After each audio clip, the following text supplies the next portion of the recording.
దీనికి కోర్టుని సెటిల్మెంట్ అంటాగా. నిన్ను చూస్తే జాలేస్తుంది.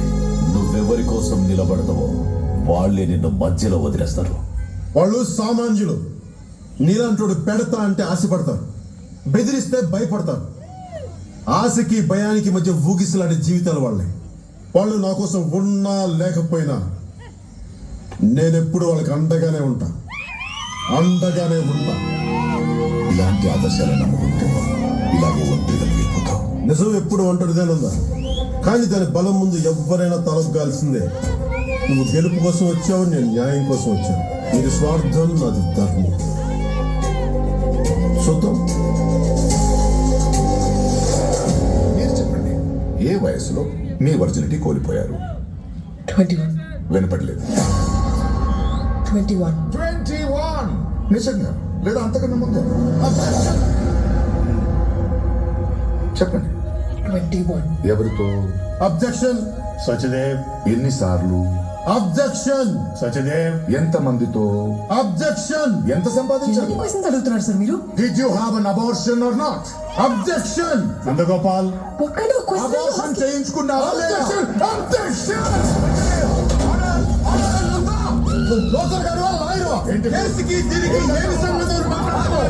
ఎంత జరిగినా ఏమి అడుగుతావా? ఏమి అడుగుతావా? ఒక ఆడపిల్ల అడిగే ప్రశ్న రాదే. మిస్టర్ నందగోపాల్. నువ్వు రౌడీవా, లాయరువా? కొట్టాలా? అసలు నేను కొట్టలేకపోతే లెక్కేస్తానా? మడతేసి మరీ కొడతా. మిస్టర్ సచదేవ్. కొట్టాలా? న్యాయం గెలవాలని ఫైట్ చేసేవాడు ఒక్కడు లేడు. నీది కోపం కాదు, నాకు తెలుసు. ఆవేదన నుంచి పుట్టిన ఆవేశం. It's not your weakness, it's a weapon. జాగ్రత్తగా ఇచ్చు. Sure sir. నీ ఆవేశం కన్నా నీ ఆశయం చాలా గొప్పది. All the best. Thank you sir. ఇప్పుడు జనాలకి నువ్వు కావాలి. Are you virgin? What objection, Your Honor? మీరైతే అమ్మాయిలు అడగచ్చు, మేమైతే అబ్బాయిలు అడగకూడదా? ఏం న్యాయం ఇది? కూర్చోండి, కూర్చోండి చాలు. ఇలాంటి అమ్మాయిలకి ఇలాగే జరుగుద్ది. అలా జరగద్దు, జరగకూడదు. మీలాంటి వాళ్ళు జన్మ హక్కును ఫీల్ చేస్తున్నారు. Your right నందాజీ.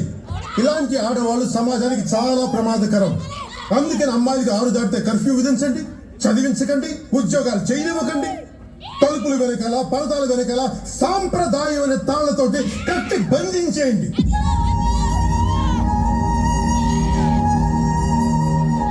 అమ్మాయిగా పుట్టినందుకు 6 దాటితే బయటికి వెళ్ళే హక్కు లేదు, రోడ్ల మీద ఒంటరిగా తిరిగే హక్కు లేదు, నలుగురిలో నవ్వే హక్కు లేదు, బాధ కలిగితే ఏడ్చే హక్కు లేదు, కనీసం గుండె నిండా బయటకు వచ్చి చల్లగాలి పీల్చుకునే హక్కు కూడా లేదు.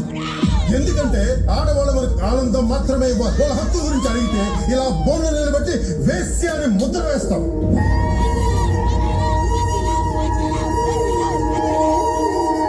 ఆడదంటే వాడి బాత్రూమ్ లో గోడ మీద ఉండే బొమ్మ కాదు, వాడిని కనిపించిన అమ్మ కూడా. రాను ఒక అమ్మాయి తనకి నచ్చని డ్రెస్ ఒంటి మీద వేసుకోవడానికి ఇష్టపడదు.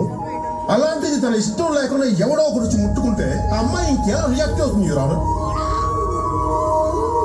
ఒక అమ్మాయికి ఇష్టం లేకుండా ముట్టుకునే హక్కు ఏ మగాడికి లేదు.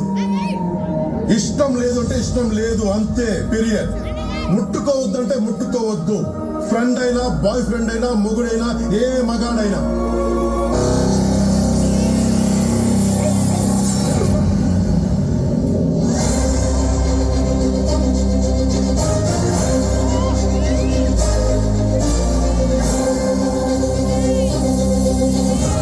ఏమిరా బిడ్డ, కోర్టులో వాదించడం తెలుసు, కోర్టు తీసి కొట్టడం తెలుసు.